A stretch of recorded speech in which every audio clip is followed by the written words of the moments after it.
मुंबई शहरात सांस्कृतिक आंदोलनाची एक मोठी परंपरा राहिलेली आहे और त्या परंपरेमध्ये दोन प्रवाह मुख्य होते. एक लेफ्ट प्रोग्रेसिव्ह कल्चरल मुवमेंटचा आणि दुसरा आंबेडकरी मुवमेंटचा. आणि हे दोन्ही प्रवाह तसे पॅरल एका वेळेस सुरू होते. तर त्या प्रवाहामधलं जर म्हणजे अगदी आपण 40-45 साल घेतलं तर मुंबई शहरामध्ये कामगाराची चळवळ मोठ्या प्रमाणात होती. आणि त्या चळवळीमध्ये त्या चळवळीतून जे कलाकार पुढे आले त्यातलं अगदी ठळक नाव घ्यायचं झालं तर लोकशाहीर कॉम्रेड अण्णाभाऊ साठे, लोकशाहीर शाहीर अमर शेख आणि शाहीर दना गवाणकर ही 3 ठळक नावं होती की जी कामगार चळवळीतनं आलेली शाहिरांची नावं होती. 45 साली लालबावटा कलापथक या मुंबईच्या लेबर कॅम्प वस्तीमध्ये, जो लेबर कॅम्प एरिया हा बेसिकली दलित कामगारांनी, त्याच्यामध्ये सफाई कामगार असतील, रेल्वे कामगार होते, इतर वेगवेगळ्या ठिकाणी काम करणारे कष्टकरी, त्यांची वसाहत होती. तर त्या ठिकाणी लालबावटा कलापथकाची स्थापना झाली.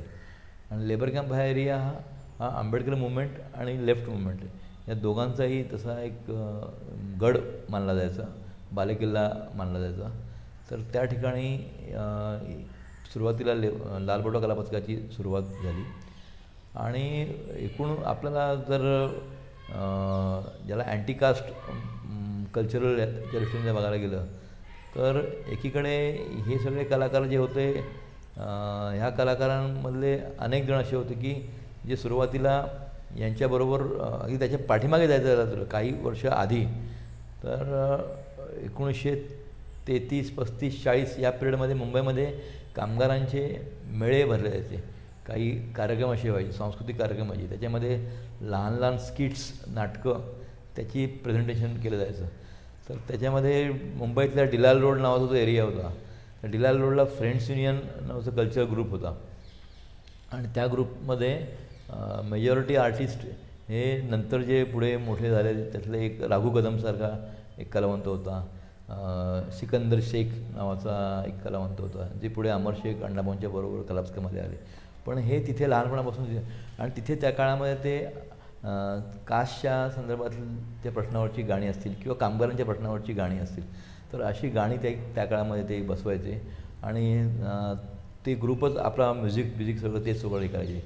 त्या काळामध्ये त्यावेळेस अगदी प्रॉमिनंट संगीतकाराचं नाव घ्यायचं झालं तर रामचंद्र चितळकर त्यांचं. तर रामचंद्र हे न्यू फ्रेंड सर्कल्स ग्रुपला म्युझिकसाठी गायडन्स करायला, संगीताच्या हे करण्यासाठी जायचे. त्यावेळेच्या कम्युनिस्ट पार्टीचे एक लीडर होते कॉम्रेड DS वैद्य. हे DS वैद्य काही गाणी लिहायचे आणि त्यांना म्युझिक हे लोक द्यायचे. जगत सुखाची देणगी नावाचं एक गाणं होतं, ते त्या काळात खूप पॉप्युलर गाणं झालं होतं. असं ही 40च्या आधीची गोष्ट. मुंबईसारख्या एरियामध्ये कामाठीपुरा वगैरे हा जो एरिया होता त्या ठिकाणी पठ्ठे बाबूराव आणि ही सगळी तमाशा लोकनाट्यामध्ये काम करणारे कलाकार त्या काळात ते हे करायचं, त्यांचं वास्तव्य असायचं. तर त्या ह्याच्यामध्ये ते वेगवेगळ्या तऱ्हेचे काही कार्यक्रम त्यावेळेस बसवत असायचे. आणि हे बहुसंख्य हे दलित समाजातनं जे आलेले कलाकार होते, हे कलाकारांकडे परंपरेने चालत आलेलं गाण्याचं एक हे होतंच.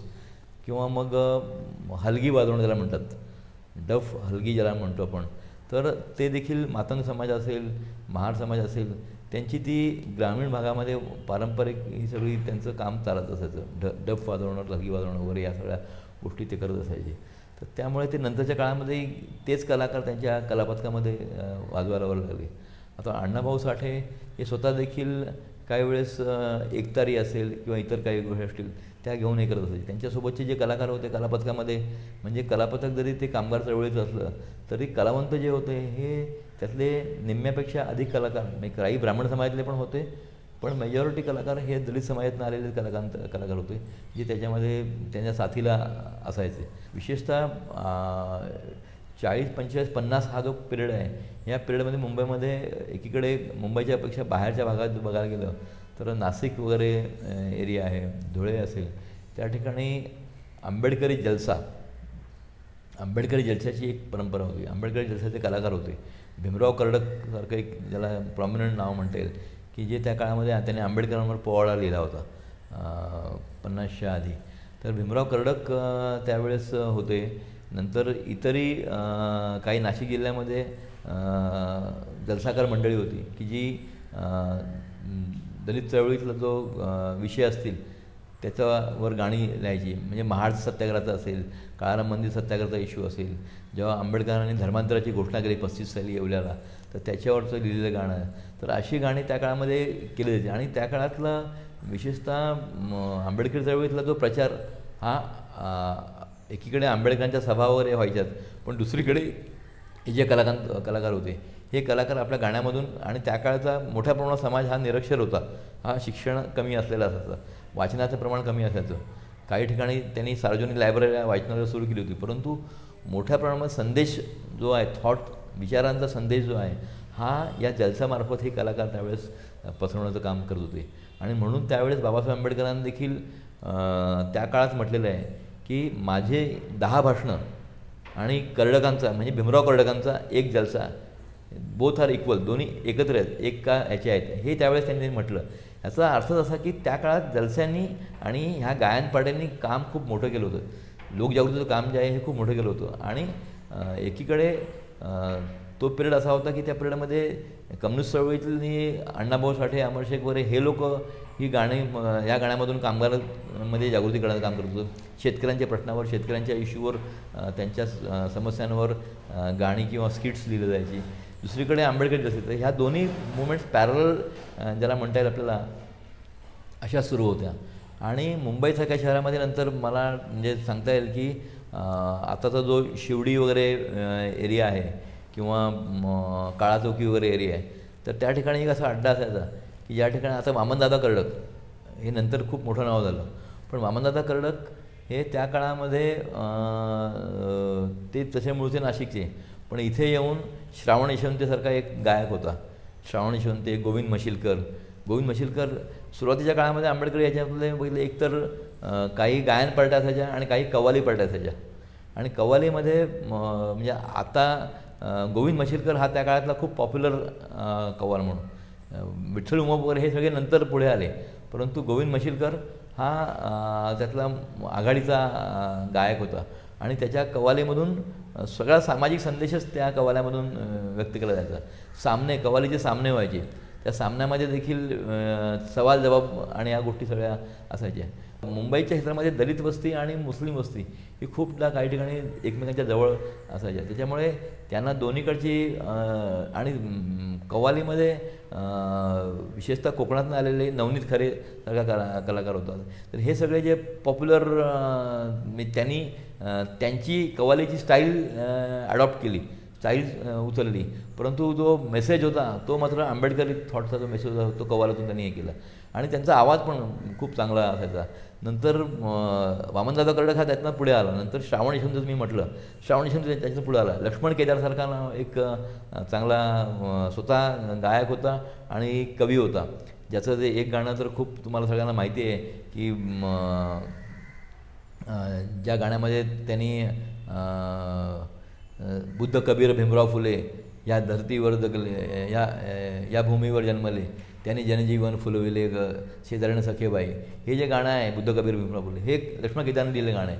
हे गाणं त्या काळात खूप पॉप्युलर, पूर्ण अंधश्रद्धेच्या विरोधात, ब्लाइंड फेस ज्या सगळ्या जे आहे त्याच्या अगेन्स्टमधलं त्यांनी त्यातनं मेसेज द्यायचं काम केलेलं आहे. काहींवर असा इन्फ्लुअन्स होता की लाल बॉर्डरच्या वालांच्या बरोबर काम करायचं नाही, तर त्याच्या संदर्भात वामनदादा कर्डकनी गाणं लिहिलेलं की लाल बाई फसली आणि याच्यात अडकली. तर ते गाणं मुख्यतः कम्युनिस्ट याच्यावर क्रिटिझम करणारं, दादासाहेब गायकवाडवर क्रिटिझम करणारं असं गाणं होतं ते. पण हेच वामनदादा कर्डक नंतर त्यांनी टाटा सांगा आम्हाला बिर्ला भाटा, टाटा कुठे आहे रे सांगा धनाचा वाटा, पुन्हा ते कास्ट आणि क्लास दोघांचं एक हे असलेलं गाणं त्यांनी नंतर लिहिलेलं आहे. नंतर तांडा चालला हे जे ऊस तोडणी कामगार जे आहेत त्यांच्यावरचं त्यांची दुःख, त्यांच्या व्यथा मांडणारं गाणं वामनदादा कर्डकांनी त्या काळात लिहिलेलं आहे. तर म्हणजे कम्युनिस्ट चळवळीचा मधली शायर आणि यांचा एकमेकांशी काही वेळेस संघर्ष व्हायचा, काही वेळेस एकत्र पण करायचे, त्यातनं दोघांच्या ह्याच्यामध्ये देखील इन्फ्लुअन्स व्हायचे. मग नंतर 54च्या आसपास मला वाटतं यांचं जे गाणं आहे अण्णाभाऊ साठेंचं गाणं, आंबेडकरांवरचं जे बाबासाहेब आंबेडकरांवरचं गाणं लिहिलेलं आहे, जगबदल घालून निघाव सांगून गेले मला भीमराव. आता हे अण्णाभाऊ साठे कॉम्रेड लेफ्ट मुवमेंटशी संबंध असले, परंतु ते गाणं आंबेडकरांवर लिहितात. तेही त्या काळात, त्याच्यानंतरच्या काळात त्यांनी त्यांचं जे पुस्तक आहे फकीरा, हे डॉक्टर बाबासाहेब आंबेडकरांच्या झुंजार लेखणीला अर्पण केलेलं आहे. तर असा हा एकमेकांना, कारण हे कलावंत बायकास्ट दलित ह्याच्यातले असल्यामुळे त्यांना ते इश्यू देखील इम्पॉर्टंट वाटलेले आहेत आणि त्या तऱ्हेचा हे झालेलं आहे. मुख्यतः मला इथे सांगायचं की ह्या मुंबईच्या ह्या सगळ्या परिसरामध्ये जे कामगार वस्त्या होत्या, कामगार, कारण मी माझ्या लहानपणी बघितलेलं म्हणजे ही 69, 70 किंवा हा पिरियड असेल. याच गोरेगावमध्ये ज्या वेळेस आंबेडकर जयंती असायची त्या जयंतीमध्ये हे गोविंद मशिलकर सगळे कलावंत किंवा बाकीचे म्हणजे एकीकडे आपण बघायचो की त्या काळामध्ये रामलीलाचे प्रोग्राम असायचे. तर रामलीलाला काउंटर म्हणून आंबेडकर जयंतीला या तऱ्हेचे प्रोग्राम्स हे लोक प्रेझेंट करायचे आणि याच्यातनं पूर्ण सोशल सामाजिक जागृतीचं काम, अवेअरनेसचं काम जे आहे, हे अवेअरनेसचं काम या गाण्यातून खूप मोठ्या प्रमाणात केलेलं आहे. दलित चळवळी ज्या का उभ्या राहिलेल्या त्याच्यामध्ये मोठा रोल जो आहे तो या गाण्यांचा आणि ह्या कलापथकांचा रोल खूप मोठा झालेला आहे. आणि याचा परिणाम असा झाला की नंतरच्या काळामध्ये एक काळ असा होता मुंबई शहरामध्ये की संबंध जी HMV सारख्या कंपनीज असायच्या रेकॉर्ड तयार करणाऱ्या, LP रेकॉर्ड्स आणि इतर सगळ्या तयार करणाऱ्या, तर त्याच्या रेडिओ स्टेशनवर देखील मेजॉरिटी विशेषतः हायर कास्ट, अगदी सांगायचं झालं तर ब्राह्मण जे आर्टिस्ट किंवा ब्राह्मण जे पोएट्स असायचे, सिंगर्स असायचे, त्यांचा इन्फ्लुअन्स, ते जे म्युझिशियन्स असायचे, स्नेहल भाटकर असतील, अजून कोण असतील, त्यांचा सगळ्यांना इन्फ्लुअन्स असायचा. त्यामुळे या कलावंतांना यांच्या गाण्यांना त्या तऱ्हेने ब्रेक दिला नाही. लक्ष्मण आपला विठ्ठल शिंदे असेल, हे सगळे नंतरच्या काळात पुढे आले, किंवा लक्ष्मण आपलं विठ्ठल उमप सारखे शायर जे पुढे आले, तर त्यांना त्या इंडस्ट्रीमध्ये त्यांचा आवाज चांगला होता, त्यांच्याकडे चांगली सिंगर म्हणून त्यांचं स्थान मोठं होतं. पण ह्या इंडस्ट्रीजमधला जो ब्राह्मण इन्फ्लुअन्स असल्यामुळे त्यांना तिथे प्रवेश मिळत नसायचा. पण याच गोरेगावमध्ये, ज्या ठिकाणी आपण आज बसलेलो आहे त्या गोरेगावमध्ये एक संगीतकार होते, ज्यांचं नाव आहे मधुकर पाठक. मधुकर पाठक हे पहिले व्यक्ती होते की ज्यांनी पहिल्यांदा दलित जे सिंगर्स होते त्यांना ब्रेक दिला. त्यांच्या रेकॉर्ड्स ज्या आलेले आहेत ते रेकॉर्ड्स आणण्यामध्ये मोठा जर काम कोणाचं असेल, मोठा त्याने हातभार कोणी लावला असेल की त्यांना सहकार्याचा हात दिला असेल, तर तो त्या काळामध्ये मधुकर पाठकांनी दिला. मधुकर पाठक हे स्वतः देखील कन्व्हर्टेड ख्रिश्चन होते. ते म्हणजे पुन्हा ते स्वतः कन्व्हर्टेड ख्रिश्चन असल्यामुळे त्यांना त्यांच्या वेदना काय, त्यांची व्यथा काय ही माहिती होती. आणि त्यांनी बघितलं की त्यांनी ओळखलं की हे चांगले कलाकार पण त्यांना ब्रेक मिळत नाहीत, आणि मग त्यांना तो ब्रेक दिला. आणि त्यानंतर त्या सगळ्या कलावंतांना त्यांच्या रेकॉर्ड्स यायला लागले. म्हणजे आज अनेक ज्यांच्या रेकॉर्ड्स आलेले आहेत,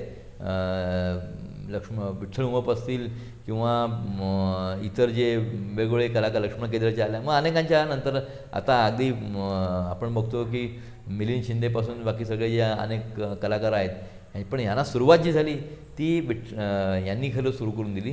आणि त्यामुळे आज नंतर मग रेकॉर्ड्स हे झाल्यानंतर मग आपण बघतो की त्या रेकॉर्ड्स मोठ्या प्रमाणात निघायला लागल्या. म्हणजे मला आठवतं की दलित पॅन्थरची मुवमेंटच्या पिरियडमधलं, दलित पॅन्थरची मुवमेंट ही 72 पासून सुरू झाली, 72 ते नंतरच्या पुढच्या काळामध्ये. तर त्या काळात देखील दलित पॅन्थरच्या आंदोलनाच्या काळामध्ये हे सगळे कलाकार हे वेगवेगळ्या ठिकाणी कार्यक्रमाच्या आधी ज्या पब्लिक मिटिंग्ज व्हायच्या, रॅलीज व्हायच्या, सभा व्हायच्या, त्या सभेच्या आधी यांच्या गाण्याचा कार्यक्रम असायचा. आणि ह्या गाण्यातून ते लोकांना जे प्रश्न आहेत ते मांडण्याचं काम केलेलं. अगदी आत्तापर्यंत आपण जर बोलायला गेलं तर आजही जे जयंतीचे कार्यक्रम होतात त्या कार्यक्रमात यांना सहभाग असतो. परंतु या सगळ्या आर्टिस्टचं एक वैशिष्ट्य राहिलेलं आहे की यांच्यामध्ये बहुतेकांनी दलित चळवळीतले त्या वेळेचे जे इश्यूज आहेत, अगदी 90मधला रिडल्सचा इश्यू आला, 89ला रिडल्सच्या पुस्तकावर आंबेडकरांच्या महाराष्ट्र गव्हर्नमेंटनी केलेल्या पुस्तकावर बॅन आणण्याचा प्रयत्न केला शिवसेनेच्या त्यावेळेच्या लोकांनी. तर त्याच्यावर रिडल्सच्या संदर्भात जो काही आंदोलन झालं, त्या आंदोलनामध्ये ह्या गायकांनी त्याच्यावर गाणी लिहिली. म्हणजे ज्या वेळेस असे इश्यूज निघालेले आहेत, मग रमाबाई कॉलनीमधलं आता रिसेंटली जर बघितलं आपण तर म्हणजे फायरिंग झालं 97ला, तर त्याच्यावर देखील विष्णू शिंदे असेल, विष्णू गायकवाड असेल, असे जे कलावंत आहेत त्यांनी गाणी लिहिलेली आहेत, इतरांनी पण गाणी लिहिली आहेत. आणि नंतरचा आत्ताचा विषय बघितलं ना, विशेषतः आफ्टर 77 77-78 नंतरच्या कालखंडामध्ये स्टुडंट मुवमेंटमधून काही ग्रुप्स, कल्चरल ग्रुप्स पुढे, जे ग्रुप्स लेफ्टशी संबंधित होते परंतु दलित इश्यूज घेऊन, दलित समस्या ज्या असतील त्या समस्या घेऊन गाणी हे करणारे, म्हणजे मुंबईमध्ये जागरसारखा ग्रुप होता, जागर कल्चरल मुवमेंट किंवा आव्हान नाट्यमंच, यांनी त्यांच्या स्ट्रीट प्लेमधून, त्यांच्या गाण्यामधून या तऱ्हेचं जे काही गोष्टी आहेत ते मांडण्याचा प्रयत्न केलेला आहे. अगदी ठळक नाव घ्यायचं झालं तर आपल्याला विलास घोगरेचं नाव घेता येईल.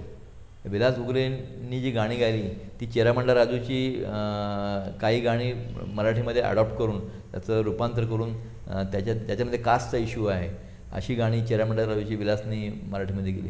त्यांनी स्वतः काही गाणी लिहिलेली आहेत ज्याच्यामधून म्हणजे अण्णाभाऊ साठेंच्याच काही गाण्यांचं आजच्या कॉन्टेक्स्टमध्ये त्याचं बदल करून, काही शब्दांमध्ये बदल करून, काही याच्यामध्ये वाक्यरचनेमध्ये बदल करून त्यांनी ती गाणी त्या चालीवर, म्हणजे ट्यून जी आहे धुवून ती जुनी अण्णाभाऊ साठेंची जी चाल होती, म्हणजे माझी मैना गावावर राहिली, माझ्या जीवाची होती काय हे अण्णाभाऊचं गाणं, आणि विलासने लिहिलं त्याच्या गाण्यामध्ये की माझा राघू मुंबईला चालला त्याच्या जीवाची, ते त्यांनी हे केलेलं. आणि पुढच्या काळामध्ये आता अगदी आपण त्याच्यानंतर जर बघायला गेलं तर मुंबईमध्ये विद्रोही सांस्कृतिक चळवळ, विद्रोही कल्चरल मुवमेंट ही 99ला पहिल्यांदा धारावीमध्ये संमेलन झालं.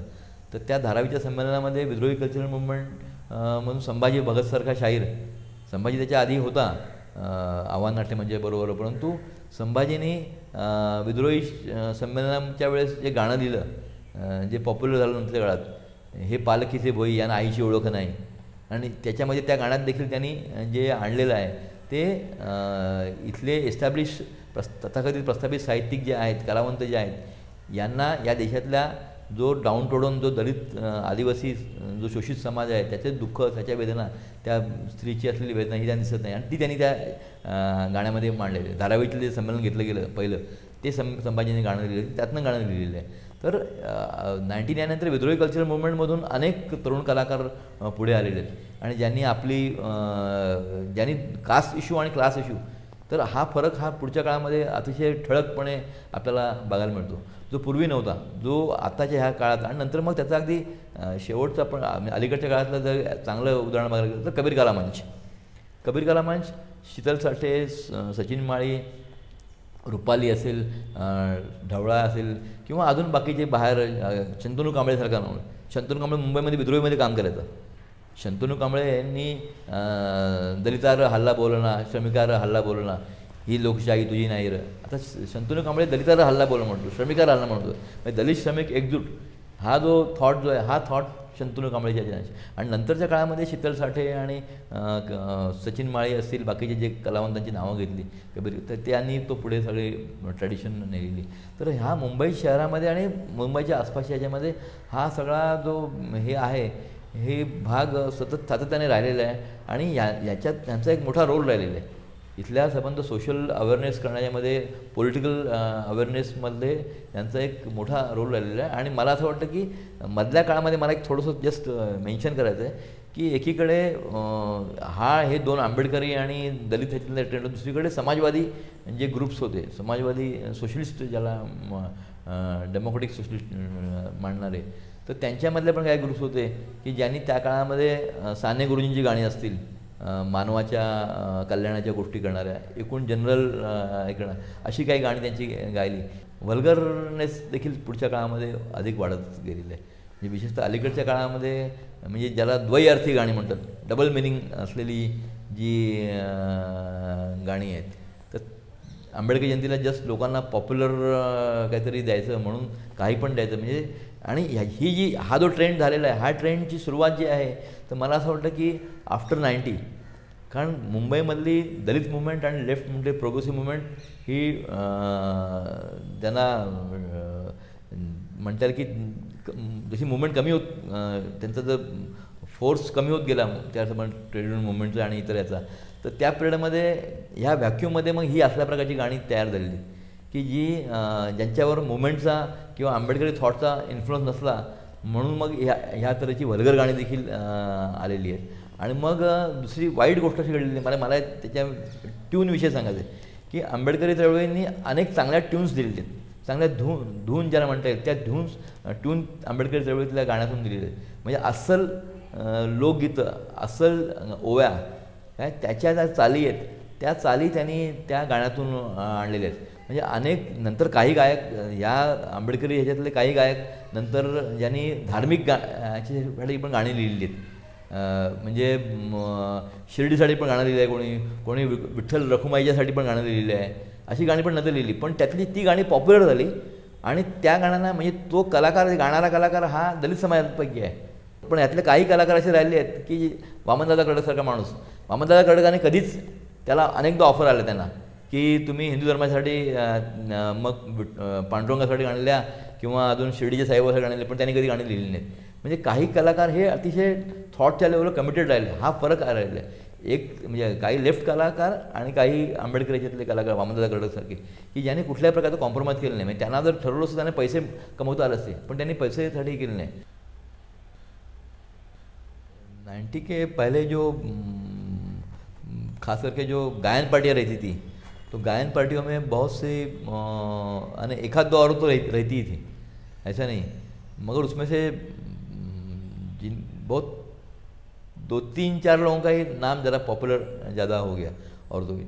जैसे मेल आर्टिस्ट का जो जिस तरह से नाम आ गया है वैसे फीमेल आर्टिस्ट का नाम उसमें से आया नहीं. और मैंने देखा कि बाद में फीमेल आर्टिस्ट में से बहुत से जो ग्रुप्स के ये रहे आंबेडकरी इसमें के वो केवल 14 अप्रैल और ऐसे कोई ओकेजन्स रहते उसी वक्त कुछ प्रोग्राम करने का, उसके अलावा कभी कुछ करने का नहीं. ये जो बाकी लोगों का रहा कैसा रहा कि बाकी लोग अलग अलग जो दलित मूवमेंट के आंदोलन के सवाल है तो उस वक्त भी वो अपना परफॉर्मेंस प्रेजेंटेशन करते रहे, तो वो फ़र्क रहा.